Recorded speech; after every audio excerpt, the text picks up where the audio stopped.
Hey guys, Richard James here. So basically, I just want to say a big apology for how long this video has taken me to get to you. I realise that I talked about it a few weeks back, and just everything seems to have conspired against me to actually getting this to prevent me getting this video to you. If I currently sound a little down, it's as I posted, I spent all of yesterday in the hospital and I'm at home recovering, and but which has given me the time to actually finish this video off. So basically the way this video is going to work is simply that to build the Raspberry Pi doesn't take very long at all. It's the things like downloading the blockchain and stuff like that can take anything to a couple of days, depending on how fast your bandwidth is with your internet. But it is actually a very simple process, because obviously what we're looking to do is you will be building a Bitcoin full node and a Lightning node into a Raspberry Pi 3 B Plus with an LCD screen display, but basically because the process did take a few days, I had to video it in segments. What I've done is I've put all these segments together into a video which is about an hour and a half long. I have speeded up a lot of the processes to cut down the time, but yet for you to still see the full process. So some things like where it shows the downloading of the blockchain and stuff like that, you possibly could maybe skip forward. I can't remember how much I've put on there of actually downloading the blockchain. I know I haven't put 100% on it. I did edit it slightly, and other things you might be able to skip forward, but like I say, a lot of the stuff is going a lot faster than it will do in real time. Also, finally, in the beginning section, I talk about that I use a 16 gigabyte memory stick as opposed to an SD card. The reason why I wanted to do this was basically, as it'll explain, that the SD card is placed on the bottom of the circuit board and therefore gets very hot. I wanted to sort of try and circumvent that and use a memory stick. Unfortunately, the memory stick does not work, so I did have to go back to using an SD card. But obviously you'll also see that I've placed heat sinks on the Raspberry Pi to try and get rid of some of that heat. And that's it. I think pretty much that's the explanation. So basically what we'll do is we'll play the video, and where I need to, I will interject and tell you what's going on, but otherwise essentially you'll be just watching the videos that I've prepared stream together. Okay, hope you enjoy it. Thanks for watching, thanks for subscribing, and obviously if you want to keep up to date with more videos like this and future videos that I do, make sure that you hit the notification button. And also, if you could give us a thumbs up to help my videos get noticed by YouTube, that would be absolutely brilliant. So thank you very much, and I hope you enjoy this.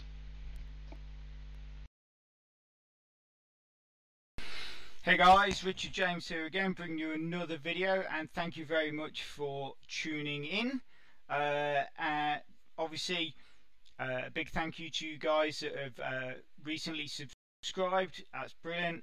Don't forget to hit the notification button as well, just to make sure you're getting all the updates, my new videos as they come out. As I've said in the past before, guys, it's always great to have you watching, and if you can possibly give a like to my videos, that would be absolutely brilliant. It just helps my videos get sort of spotted by YouTube and put in front of other viewers that then can obviously benefit from the information I'm putting out. So if you can give me those, give us a thumbs up, that'll be absolutely brilliant. Okay, so basically the video we're making this week is the video that I wanted to make last week, but due to the fact that I was waiting for some of the parts, I just couldn't do it last week. So I'm hoping that obviously everything goes okay and you can watch this video and understand what's going on. Okay, so basically what we're doing here is we are building a DIY lightning node. It can be set up for either Bitcoin, which is default, or it can be set up as Litecoin as well, which is sort of in the beta stage. So basically for this project you will need your Raspberry Pi number 3 B plus model.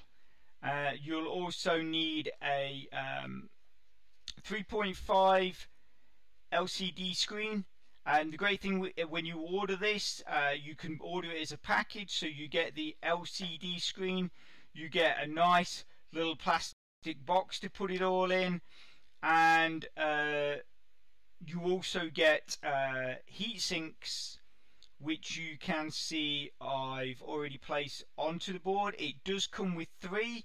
The third one is to go onto this chip here with the Raspberry logo on it.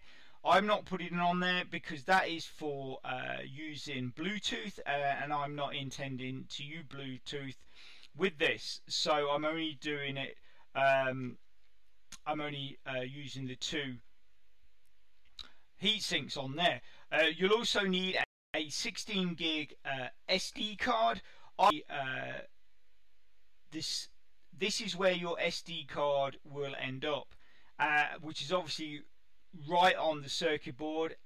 Obviously the circuit board gets very hot. That is why we have applied heat sinks, and so there is a possibility of obviously heat damage to your SD card. Also the fact that I've never had any luck putting an SD card in a mobile phone. It tends to work great for a while and then all of a sudden it's corrupted. So I'm not a big fan of SD cards, especially using one on this project. So I've gone for, like I say, a 16 gig stick, which then can be put into one of the 4 USB ports. Obviously you also have a Ethernet connection, which you will need to use, because basically once everything is set up, you'll plug your SD card into your Raspberry Pi, connect your power supply, and that's when then you turn it on, and that's when you'll need your Ethernet connection. So obviously make sure wherever you're doing it you have an Ethernet connection with you. Okay, so also on your shopping list you will need a power supply. This is a pretty cool power supply. It's a 5 watt 2.5 amp power supply. You can go up to 3 amp but no higher than 3 amp. What I like about this is it has a switch, but it also has a built-in fuse as well, just in case of surges. And then you will need a 1 terabyte. I've actually opted for a 2 terabyte hard drive. I just want that extra little bit of space, you know, and I've put it in a nice external case, which you can see there. So it all has power on, off, all that kind of stuff, and basically the whole thing should cost you no more than about £100. So that's maybe, what's that, like $130 or something like that. So and then obviously you've got all your components that you need to build your lightning node. Okay, so obviously we'll put that together in a second, but as you can see on the screen also is this bit of software here called Etcher. What that does is that takes the Raspberry Blitz image and then places it onto your stick as a bootable basically bootable software. So like I say, when you turn on your Raspberry Pi, that will boot up, and then you'll go through the process. Basically, most of the process is a step-by-step thing which you'll see on the screen, so it's quite easy. It is quite easy to do. So to use the etcher, simply you would click on image. You'd click on your image. So as you can see there, my image is somewhere in there. So basically you click on that, you find your image, then obviously you have your drive connected to your laptop. You'll select your drive, and then in this, if I just slide it across here, it says flash. Once you've put your drive in, once you've located your image, obviously you've selected your drive, hit flash, and then that will write the image over onto your USB stick, which then will, like I say, it will be then a bootable software or a bootable OS for your Raspberry Pi. I was just trying to think if there's anything else before we move on. Yes, I should have said right from the start. So, as this is a circuit board, so circuit boards are very susceptible to static electricity. If you are doing this in a room with a carpet and you've been walking around, say with socks on, or even bare feet, that can build a static charge up in your body, which then when you pick up your circuit board, you can transfer that electricity over to the chips, and that is kaput. Your Raspberry Pi is dead. So basically, I mean, I'm doing this on a wooden table in a room with no carpet, wearing a pair of anti-static work boots just to be safe. But there are other ways of getting rid of that static. I don't know if you might be setting it up in your garage. If you've got some metal racking, obviously it has to be non-painted, so it has to be the bare metal that you have to every now and again. I mean, obviously that's saying that you've got carpet in your garage, but the way you do it is every now and again you touch the metal racking. That will take out the static from your body. Also, obviously, as you're buying this, you're going to be buying this, say, from Amazon or something like that. Buy yourself an anti-static strap. It's basically strap goes on your wrist, has like an old coiled, like the old telephone cable, the old coil, and then it'll have like a crocodile clip at the end. Connect that to something metal. And that will also get rid of, but remember it's got to be bare metal, not painted metal, and that will get rid of the charge from your body also while you're handling the circuit board. So what we'll do is, as you can see, we don't have much space. This is basically because the webcam I've got is actually not mine and it's not the best. So it gives a limited field of vision. So basically, if we get rid of the hard drive, get rid of the power supply, get rid of the boxes we don't need,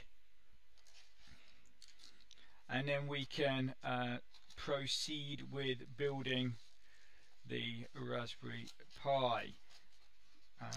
Okay, or our node. We are building our Lightning node. Okay, so basically take your screen, your 3.5 screen, out of its bubble wrap or its protective packaging. You'll also notice, obviously, once again on the back of this there are chips, so just be careful. Don't try not to touch too many of the things. You shouldn't need to touch any at all. So to connect this, what you'll see is this line of pins here is very similar to an old IDE connection on a motherboard or to a hard drive. simply what we're trying to do is this black block, as you can see, has holes in it. They go on the pins. Fit that as far to the left as possible, and then just gently push on, and that is your screen connected. Okay, so to put this in, we'll put this in the case now. I actually already connected the plastic bottom, as you can see.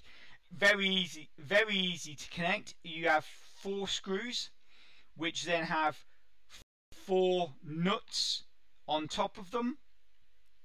Between the plastic case and the circuit board, you'll find you should have, with this set, 4 plastic little donuts. They're not rubber, they're hard plastic. They need to go between the plastic case and the circuit board. So obviously, basically, you've got to put them in situ, then slide the bolts through, then put the nuts on top. So what this does, it creates an air gap between the circuit board and the plastic casing, so that helps with the getting rid of excess heat. It also means that none of the circuit board or chips are touching the plastic casing, which is all, obviously it's all good for safety. And it also means, because they're solid plastic, is that you can screw the nuts down quite firmly so that your circuit board is held very well and doesn't move around basically in the once you've put the case together. Okay, so with the casing, you'll see they have cutouts. This is for where the USBs are. This is for where your Ethernet is, or your network connection. This slot here will be the side of where your SD card holder goes. That is okay, so let's use this side. This side is for your power supply.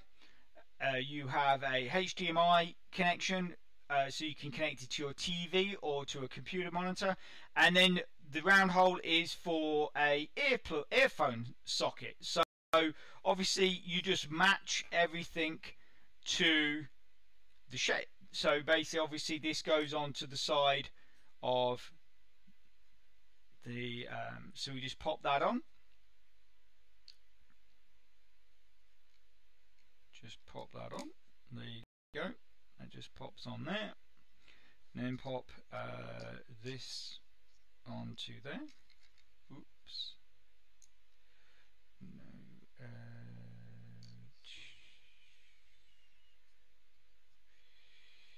okay, so as you see, I skipped forward a little bit and I put the box together just to make sure that we had no more mishaps.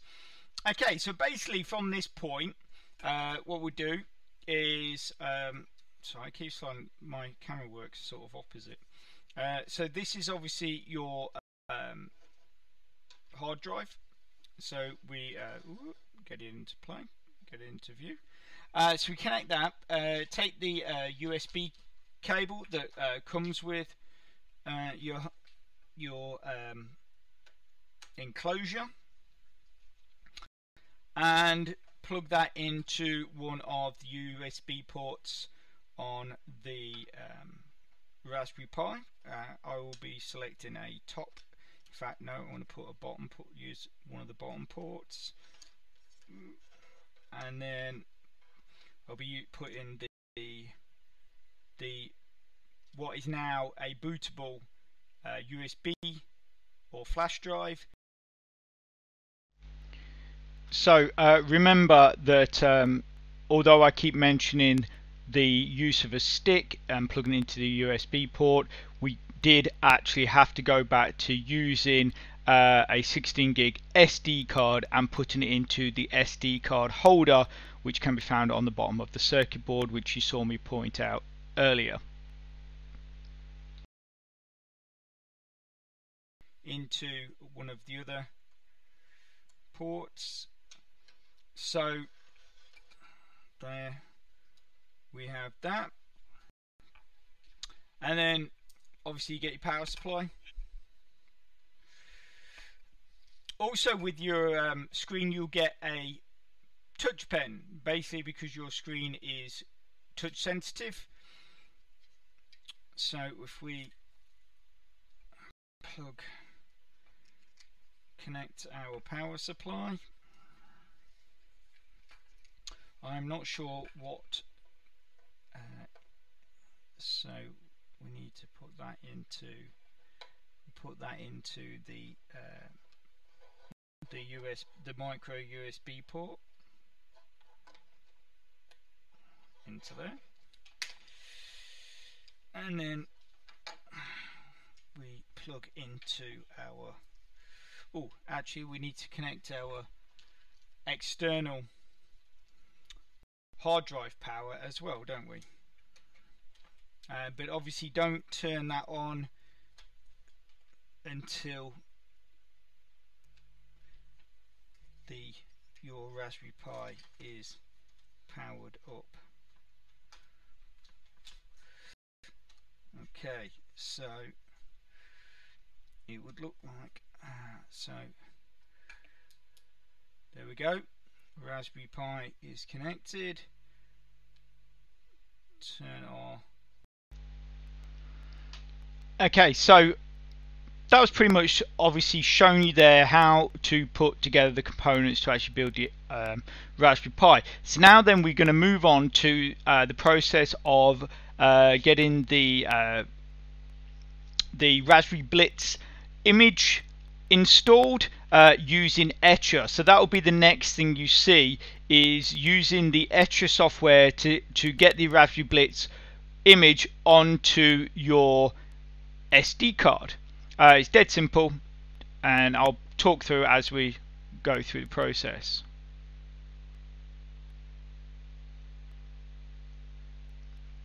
Okay, so obviously this is software.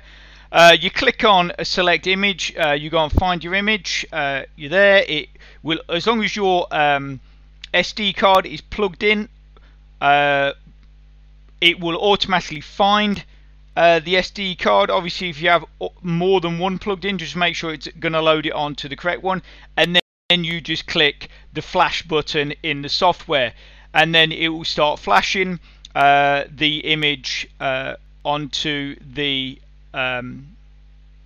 SD card.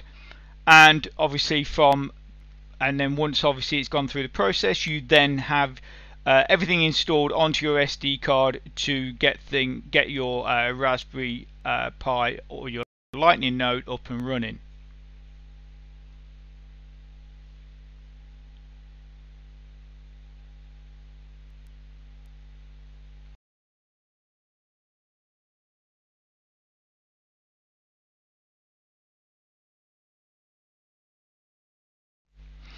Also, this process, as you can see, is actually running at about something like 2.5 times speed, so it will take a little longer than you'll see here.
as you see, this does jump forward a little bit, although I record it in 2x speed. You know, I'm trying to make this video as short as possible but still give you all the information, so I am sort of skipping forward just to try and speed it up for you.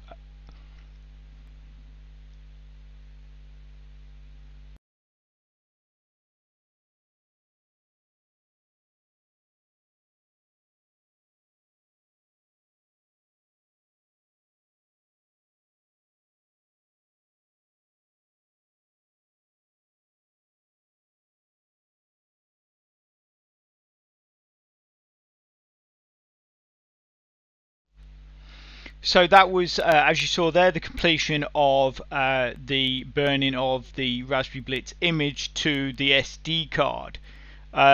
So, and the next process you'll see is we will actually be turning on the Raspberry Blitz. You'll see it all start up, and we'll be going through the step-by-step process of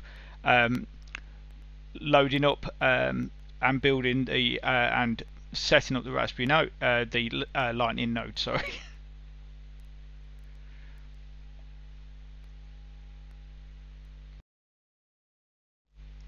So here we are, just turning on the Lightning node,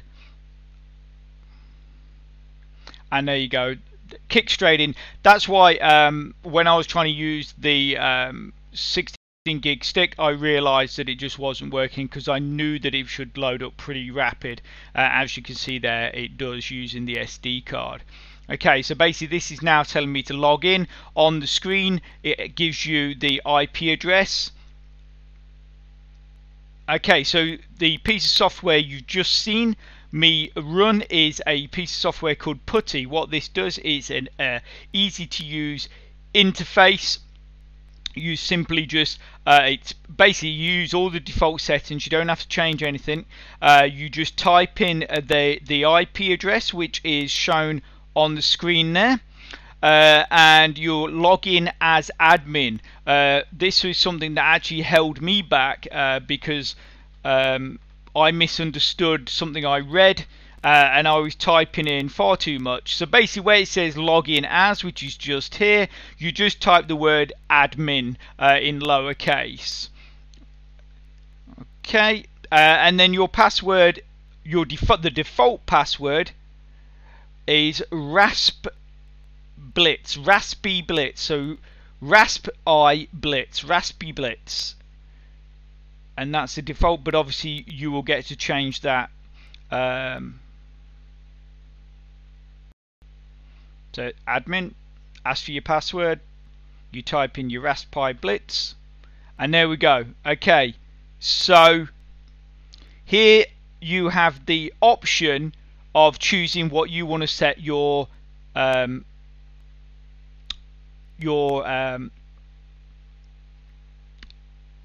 Raspberry Pi up as. So do you want to set it up as a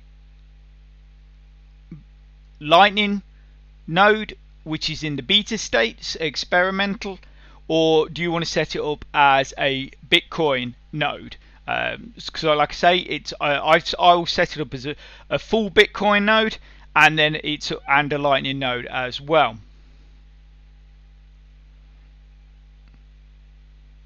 Okay, so we've clicked the default.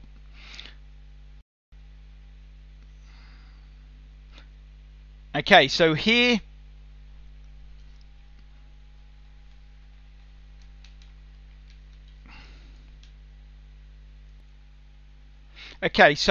what it's asking you is to name your new node. So basically you just come up with a name that you know, a lot of people have used names from movies, Star Wars, you know, play on words, those kind of things. So you just come up with a name, dead simple name, to name your node, and that's what you'll just type in here.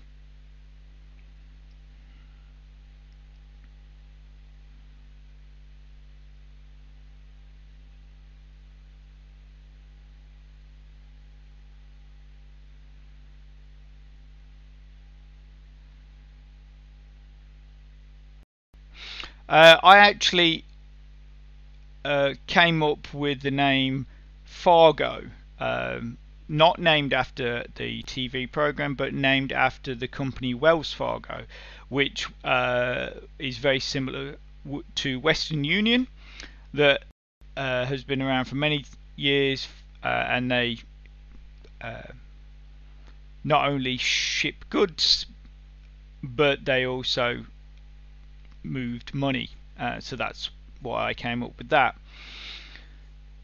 So if any of you guys want to look up my node, it is under the name Fargo. Okay, so here, this is basically where you are asked to choose 4 passwords.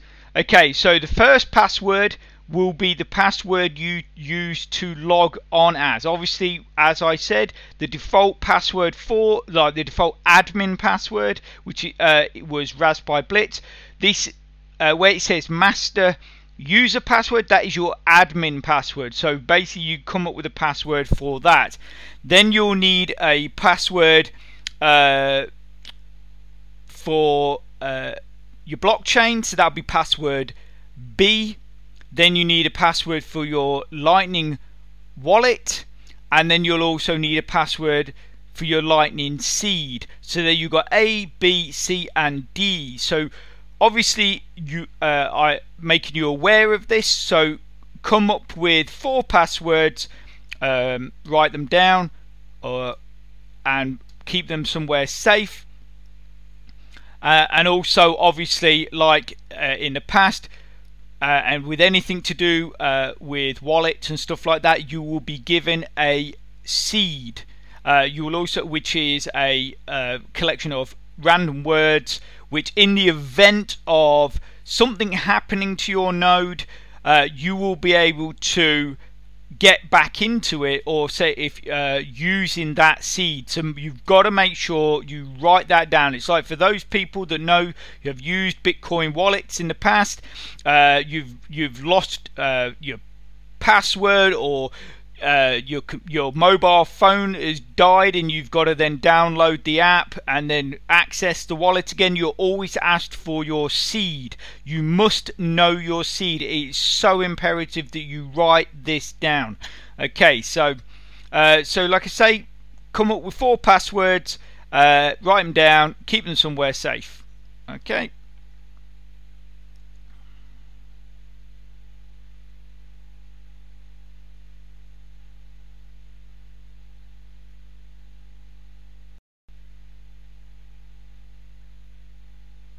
They also, you want them the minimum 8 characters, your passwords. Don't use any special characters. I think it's just you can use letters and numbers, but don't use things like exclamation marks and stuff like that.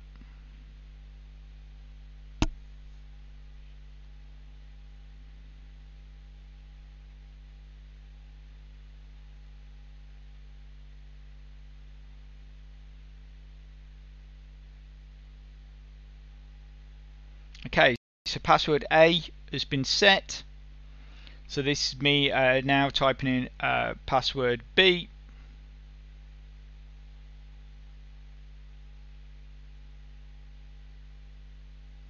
And then you have to confirm password B, or all your passwords you have to confirm.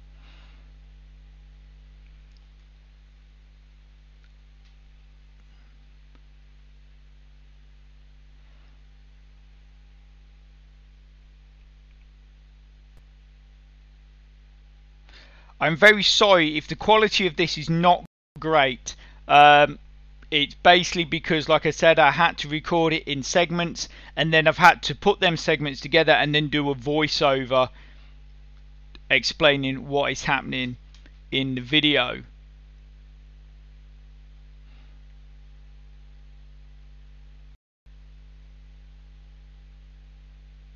Okay, so here we now are given multiple choices on where to download the blockchain from.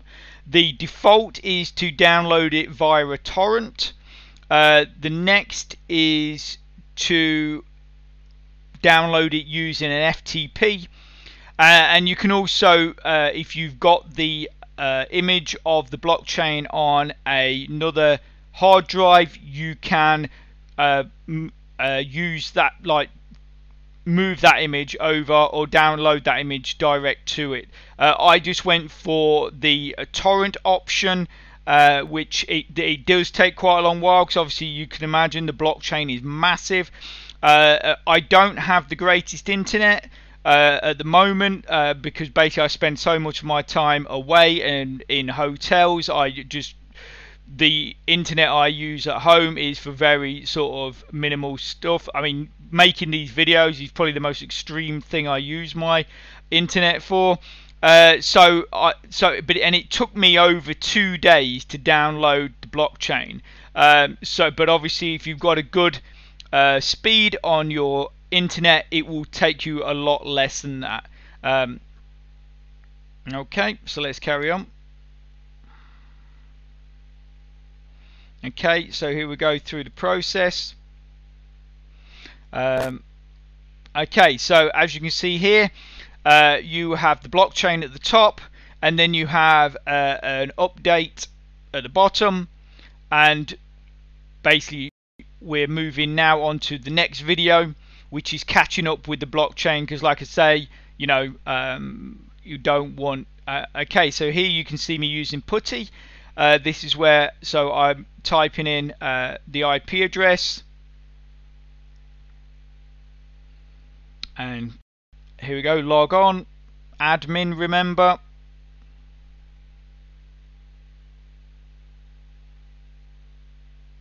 Obviously, as always, anything that you require, such as software or anything to do this, I will put the links in the description of the video. So there's the password. Okay, so here we go, we're going to continue. Because the great thing with this, and it will come up on your screen, that basically you, like, once you get the blockchain up and running, you can then just close putty, switch off your laptops. Obviously don't switch off your Raspberry Pi, let it do its business, and then basically you can log in every now and again and see where you are along the way. Okay, so obviously logging back in.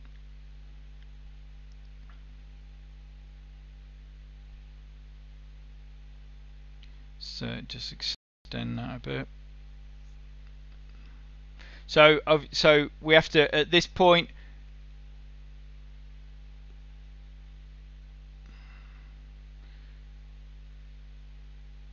so this is where we are with the blockchain. We're at 99 point, you know, whatever. So we've nearly fully updated the blockchain. Like it says here, you can, it's okay to close the terminal and basically check back later while you're waiting.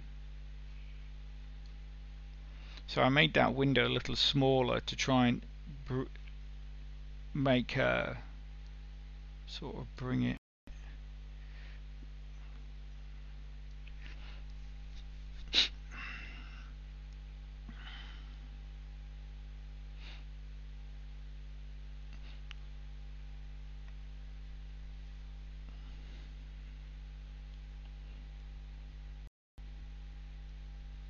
So obviously another thing is, you've seen, I've been using IP addresses, so you have to make sure that obviously your Raspberry Pi is connected to the internet via the Ethernet cable, and your laptop or whatever you're using to access your Raspberry Pi is on the same network. So that's where, so you just got to make sure you can do that. So obviously you can use putty to then log into your Lightning node.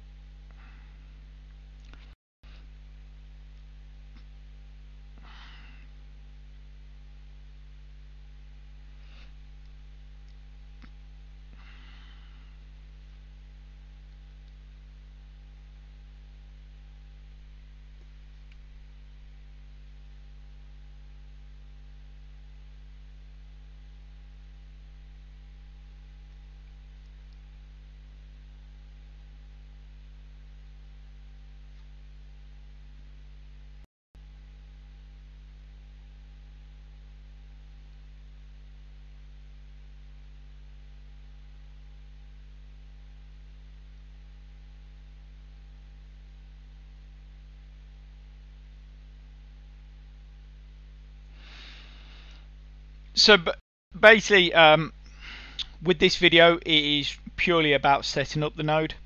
I will do another video, obviously, to show how I'm getting on with the node, show how to fund your node. I will also go into getting the GUI setup for those that want to do that. So rather than doing everything through the little screen on your Raspberry Pi, you can actually get a web address to log into some admittedly it's beta software, but it is very useful, so you can look at everything that's going on a laptop rather than trying to do everything through the little screen on your Raspberry Pi.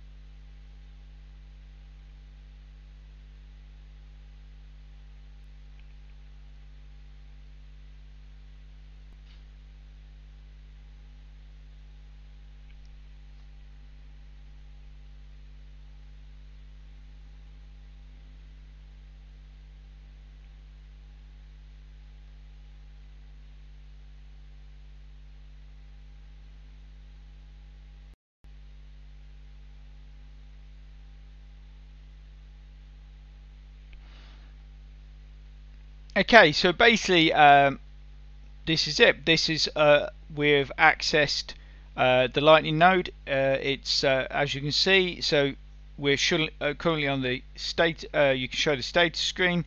Fund your chain wallet. So basically that is your wallet that is in the Raspberry Pi, because basically once you've got your node, you then want to connect to other nodes or to peers, to then with the idea of then people using your node to send transactions back and forth, and therefore you earning money from that.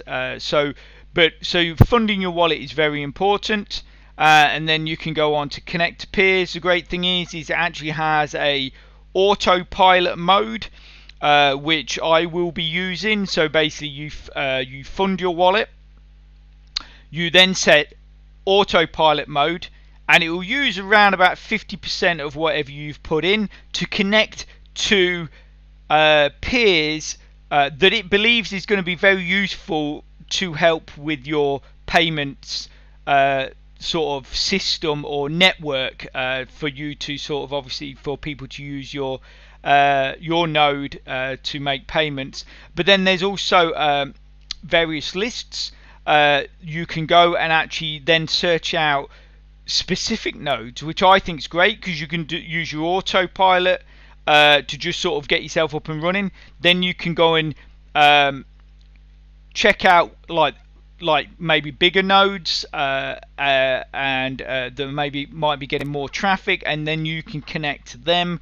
And then obviously hopefully that traffic will then be coming through to you. Okay, so let's carry on.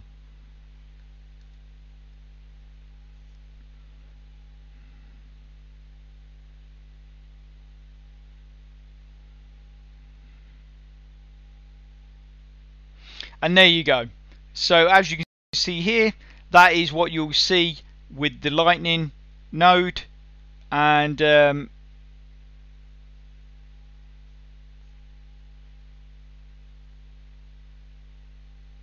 it. I don't know what my brain just went blank there. So there you can see. So there's my node Fargo, and it is a Bitcoin full node plus Lightning network. And that's it, and it's as simple as that. Just remember a couple of things. Make sure that obviously that you get your 4 passwords sorted, get them written down, and make sure you keep them safe. Also make sure that when the Lightning seed appears on your screen, the seed for your node, rather, not your Lightning seed, but the seed for your node comes up. Make sure you write it down.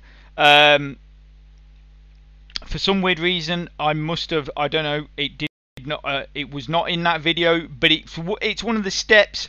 It will just pop up. Basically, it will, when you get to it, it will ask you if you already have a seed. Simply click no. It will then generate a new seed, and then write that down. But do not click anywhere on your screen while it's there, because if you do, it will and don't touch your keyboard or anything until you're ready, until you've written it down, because if you click enter or touch a key, it will just disappear off your screen. It will take that as you're saying, yes, it's okay, I've written down the seed. So make sure that you have written that down before you click, before you touch your keyboard or anything like that, okay? Because if you don't, you might have to then go through the whole process again to get a new seed generated. Okay, so that's pretty much it. I hope you've enjoyed it. I hope it wasn't too long. Through the editing that I've done, I've actually managed to get it down to we're at 46 minutes now. So let me just say thank you very much for everyone that has watched this. Thank you to all of you guys that have subscribed. Remember, if you want to get the updates and notifications, click subscribe, click that bell for notifications, and if you can give us a thumbs up, that'd be brilliant. Well, that's it. Have a great week, and I will speak to you soon.